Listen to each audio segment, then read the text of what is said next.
I thought my kid was kidnapped. Turns out my mother's responsible. So I called the police. You will not believe the outcome to this one. I'm a 32-year-old female that immigrated to my husband's country 5 years ago, and we have a beautiful son who's 3. My mother has always been controlling, and frankly is a typical narcissist. She was dead against my moving and was even more upset when I had my son, as a combination of her husband being terminally ill and the pandemic. She was not able to meet my son until this week, and she's complained bitterly about how we cheated her out of the special time with her first grandson. I wasn't exactly excited about her coming to visit us, but my husband convinced me we should try to let our son have a relationship with her. Well, from the moment she arrived, she complained. Our house is too small, the garden is overlooked, etc. She complained my son doesn't speak much English, so she can't communicate with him. She complained that my son did not want to hug her, that he wanted to stay with his paternal grandmother. My son split a drink and she shouted at him. We're taking the gentle approach, so I told her not to do that. And why? She lost it, telling me I had no idea how to raise a kid. I told her she needs to respect my methods or she can leave. She stopped, but the whole rest of the day, you could tell she was furious. That night, my son was having one of those nights where he just isn't going to sleep though. My poor husband also had an IBS flare-up in the early hours, and we realized we had no medication. When my son settled at around 7:30 a.m., I decided to do a quick run to the 24-hour pharmacy to get some medication, leaving son and husband both asleep on the sofa. I was gone for 20 minutes, but when I came back, my mother's rental car was gone. And so was my son while my husband was still asleep. He was shocked, as was I. They were gone. Tried my mother's mobile, but no phone answer. After 45 minutes of me becoming increasingly hysterical, I called the police, who came out very fast when I explained as above, took things very seriously. 6 hours later, my mother pulled up and started telling the police, most adults know English here, that I had told her she could take my son out for the day. I'm currently 6 months pregnant, and she said it must be pregnancy brain, which the police seemed to accept and act like the matter was closed, since my son was home safely and showing everyone the toys he's been bought. I told my mother to leave and that I never want to see her again. She started telling family I kicked her out for no reason, and she can't find a hotel. They blew up my phone, to which I told them she kidnapped my son, and I'm going to pursue this with the police. Now, I'm being called an a-hole for saying my son was kidnapped when he was, quote, just taken on a trip by his loving grandmother. And that an accusation like this could affect my mother's job as a nurse. Alright guys, so there's a small update for this story. I hope you're enjoying so far. If you are, please click that subscribe button. Here's the update. Thank you everyone for the support. It seems maybe I got a bit lost in my translation. Emotional and police spoke native language and very fast with strong accents. The case isn't exactly dropped. They've spoken to my mother, basically told her not to approach the house or they will consider it a threat and will act accordingly investigated. But they feel her leaving the country tomorrow is enough of a resolution. Apparently, she's shown ticket info. I'm still getting a lot of grief from family, saying I should understand my mother struggling after her husband died. This again is making me question my reaction, but I can't forgive this. I'll reach out relatively embassies, but I feel like nothing will happen. My partner's family are being amazing and looking after all of us. So that story was insane. Here's 2 comments from it. OP needs to make sure her locks are changed and have her son sleep in with her and her husband until it's verified that mother is gone. Comment 2. I was thinking the same thing. Sadly, you hear horror stories all the time of family members kidnapping a child and then fleeing the country. It always turns into a jurisdictional nightmare. Dang, guys, could you imagine that outcome? If there's any updates on this story, you will be the first to hear about it, so make sure you subscribe to the channel. The next story that we're going to look at is absolutely bonkers. It's about a cousin that was living with OP, but suddenly, after breaking up with her sketchy boyfriend, OP then gets a call from cousin's sister, accusing OP of the worst. Here we go, story number 2. 2 years ago, my cousin Bex got into a college that's close to where my wife and I live. Due to COVID, she had the option to do virtual, which she chose during her freshman year. But last year, she was in person. After doing virtual her first year, Bex felt anxiety about finding a roommate and living in the dorms. My wife and I told her that we would be happy to have her live with us. The arrangement worked out really well for all parties. Due to the age difference, I was always closer to Bex's older brother and sisters, one of them being Tori, who comes up later.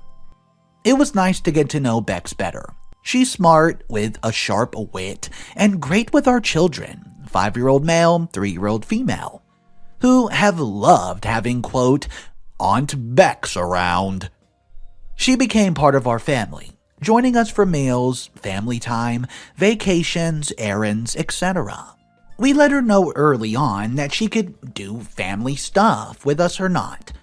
If she just wants to use our house to a place to sleep, that's fine. She's chosen to be active with us though. Having Bex with us has been good for Rach, as Bex has always been willing to babysit the children, letting us get our date nights and such. The arrangement from the beginning is that Bex does not pay an official rent. Instead, her parents give Rach and I $400 a month to help cover stuff like food and utilities. When Bex watches the kids, we always pay her well. This is important later. The living situation was going well enough that Bex asked if she could live here over the summer while she continued her job, which we all agreed to. Last winter, Bex started bringing Will around. They met through some mutual friends and eventually started dating.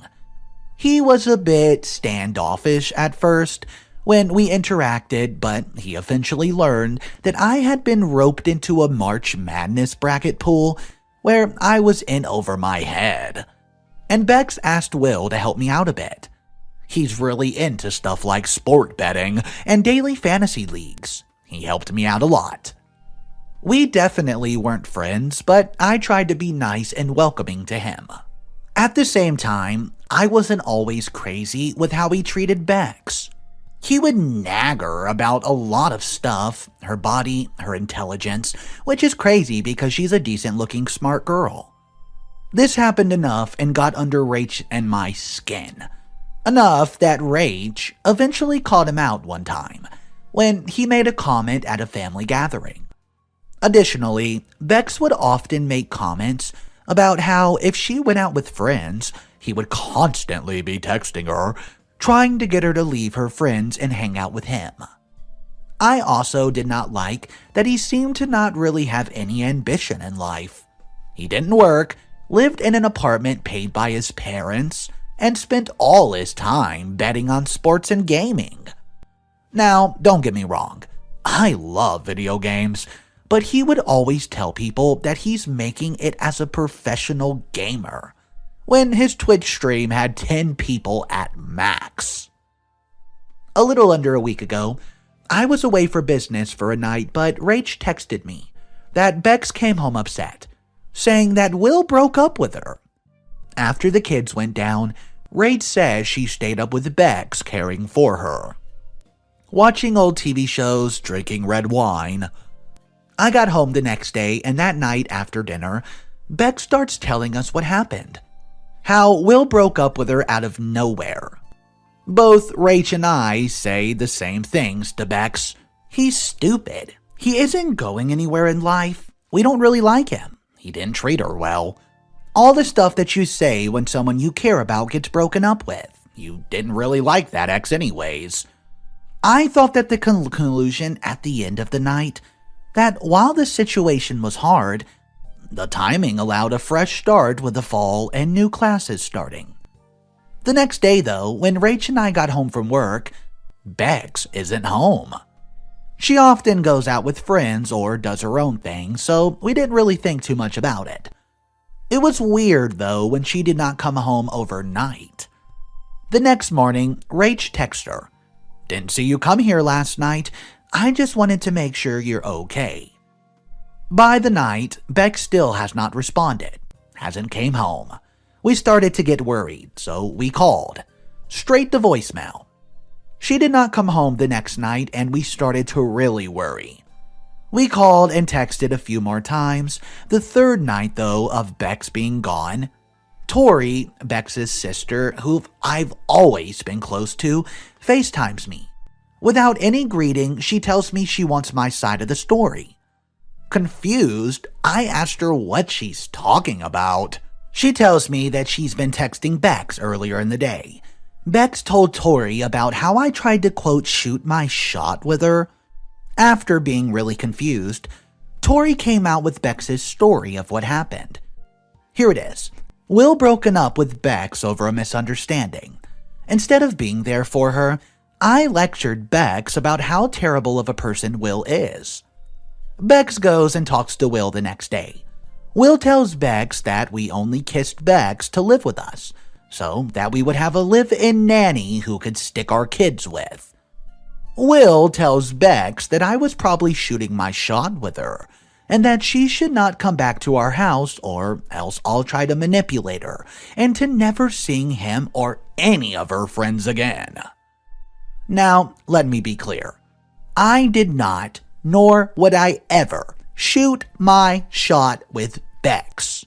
My wife Rach was present for the entire conversation with Bex about Will. Rach and I have a strong marriage and partnership. This isn't just a, quote, we have a great sex life kind of thing. We're strongly connected by shared life and goals, strong trust and communication, healthy sex life, committed to each other and our family. Sure, we have our issues, but we have a strong marriage, and I have no desire to blow up my family or my life by shooting my shot with anyone, much less, my cousin. Additionally, we asked about Bex to live with us. Her babysitting was not part of the arrangement. We paid her well and always asked her, never assuming she would babysit. We hired other babysitters a number of times when Bex wasn't able or not interested in caring for the children. To illustrate, we hired a sitter once when Bex was working on a major project. She was in the house working in her room, but we hired a sitter so she knew that she could just focus on schoolwork in her room instead of trying to do that and watch the kids for some hours. Today is the 7th day Bex has been gone. She's been talking to Tori, who's barely talking to us. So we think that means she's physically okay, but Rach and I are obviously still worried about her. We think that Will is manipulative and sketchy. We also have other issues that we're concerned about, and here they are as followed. Bex is taking classes that just started up this week. After Tori called and we got the story, Rach decides to enter Bex's room for some clues about where she went and saw that her backpack with her school stuff was still here. Unless she went without her stuff, this means that she's missed this whole week of classes. All of Bex's stuff is still here. It's not like she suddenly moved her stuff out. I am sure that she wants her clothes, jewelry, personal items, etc. I'm nervous Will just show up at her house to collect those things. It's not like she's a renter where there's a lease and we can evict her or anything. And Rach and I were supposed to go away next week for a long weekend, for our anniversary where Bex was supposed to stay with the children. Obviously, we can't count on her to do that. The other issue is that 3 weeks ago, after she agreed to our plan, her laptop fell and broke the screen. We fronted her the money for taking care of the children, paid 400 smackaroos of what we're going to pay her to get the laptop fixed. How do we get that back, short of taking her to court? Her parents are convinced that Bex will come home any minute, and that she will be doing the babysitting and say they want us to be patient. We're confused by why she's doing this, and feel unconvinced that she'll pay us back. Just generally, I would really appreciate any advice on where to go from here. What do I say to the family who heard that I came onto my cousin? Is there any repairing things with Bex? Okay, here's the update. First, let me say, Bex is safe now, but it was a scary ordeal. Thank you everyone who responded and gave me a wake-up call in the last post. Bex has a habit of going out with friends, staying the night, plus, she sometimes is not the best texter.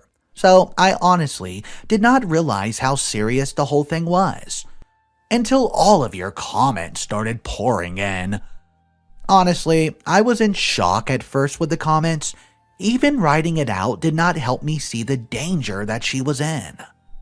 It was only after the comments started coming and I went back and reread what I wrote that I actually saw how crazy the whole story was, and how shockingly cavalier I was being about the whole situation. I'm embarrassed by my original post. When I made the post, I was embarrassedly focused on myself, my needs, my image, what people would think of me. My selfishness did not let me see the bigger issue of Bex's safety. The comments helped me realize that I needed to do more to make sure Bex was safe. The first thing I did was call Tori and see if she had talked to Bex. She said she had, but it's been 2 days.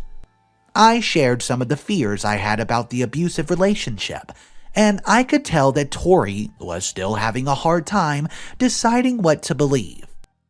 Despite this, she reached out to Bex's phone and it went straight to voicemail. This went on for a full day of calls.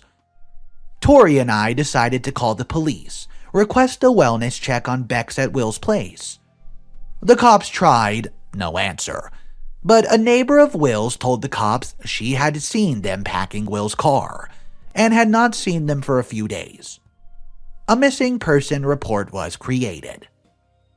Well, 2 weeks after Bex's disappearance, her sister Tori called me. She told me that Bex was safe at her house and apologized for what she had said to me on the call right after Bex left. She explained there was a whole story and that she'd like to come over with Bex the next day to speak to Rach and I. Well, the next day, Tori and Bex drive down to our place. We all sat and eventually Bex comes out with the story. It's long, a bit confusing.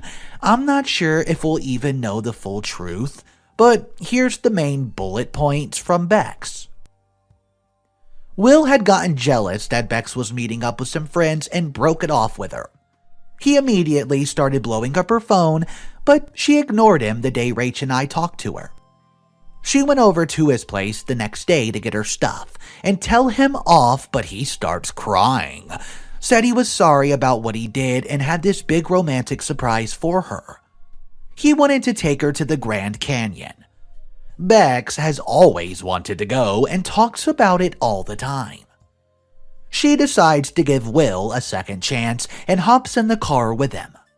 They swing by our house while my wife and I were at work so she can pack some things. And then they start driving.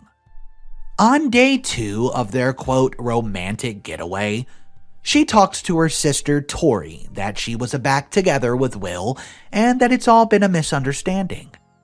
She suggested that they were at Will's place, not saying that they were multiple states away. They pull into a hotel in Arizona. Bex goes and showers while in the bathroom. Will took her phone and texts Tori. All the stuff about how manipulative Rachel and I are, and how I tried to sleep with her. Bex comes out of the bathroom, sees Will holding her phone, questions him. They fight and he throws her phone, which breaks the screen. So that's all black now. Why, no one's heard from her. He immediately apologizes, says he loves her, and wants to spend the rest of his life with her. She believes breaking the phone was an accident. They spend a couple days hiking around the Grand Canyon. Bex asks Will a few times what the plans are for going home, but he's cagey about it. After 2 days there, she says she needs to get back home for school and demands that they leave the next day. Will tells Bex that the whole trip is a surprise. They're going to be living in Arizona now. I guess in Will's head, they were going to start looking for an apartment. I'm really confused by this part of the story, but it seems like Will thought they were going out there to start a new life together. Just the two of them. I'm not sure what he thought what was going to happen to all their stuff back at the home, but he legitimately thought he could surprise someone by deciding by himself that they would move halfway across the country. Super crazy. This, quote, surprise starts a huge fight. At one point in the fight, he pushes her and she slams into the wall. He immediately goes into apologizing mode. Bex says at this point it was like the scales fell off her eyes and she saw the cycle of control, abuse, and apologizing manipulation. She pretended to calm down and forgive him so he would calm down. A few hours later, once Will had calmed down, she said she wanted to go shower and asked him to run out and grab them some food. As soon as he was gone, she grabbed her stuff and went to the front desk. They were on their game enough to call her a car that met her behind the building, which she took to Verizon store. Verizon was able to get her a new phone, which she used to immediately call Tori and explain the situation. When she bought a plane ticket and flew home. It's clear that this whole ordeal has weighed on her a lot. She spoke about being terrified of Will, feeling like she's been kidnapped and was being held hostage. I've read what I wrote in the initial post a few times and have felt really stupid. The comments were so quick to see the danger Bex was in about the abusive cycle. I was dismissive. I guess I thought that an abusive partner would seem more evil or angry. I thought I would be able to see it from a mile away. I just thought that Will was just a jerk. Yet, in hindsight, I now see how emotionally and verbally abusive he was to Bex for my eyes right then and there. Rach and I both feel like we let her down by not seeing it. We should have been the ones questioning his actions from the beginning. This might be one of the craziest stories we covered all week. Let's read some comments. Wow. Considering some of the stories of possessive boyfriends murdering their girlfriends, I think OP's cousin might have emerged from this pretty lucky. Comment 2, yeah, as an aside, I would never go to the Grand Canyon with a jilted lover, or anywhere remote and dangerous. I was so convinced he was going to try to kill her. Not gonna lie, guys, when I was reading this story, I thought the same. I thought he was going to try something funny at the Grand Canyon. He was abusive either way, so who cares what he's doing now? Guys, drop your thoughts down below on this story. I would love to hear your thoughts, what you would do if you were in that crazy predicament. Let me know your thoughts on that. Subscribe to the channel if you're new here. We read stories every single day. Thank you guys for tuning in. That's all the content I have for you, but I'll see you guys tomorrow. The latest Mr. Reddito producer, Christine Billings. Thank you so much for the support.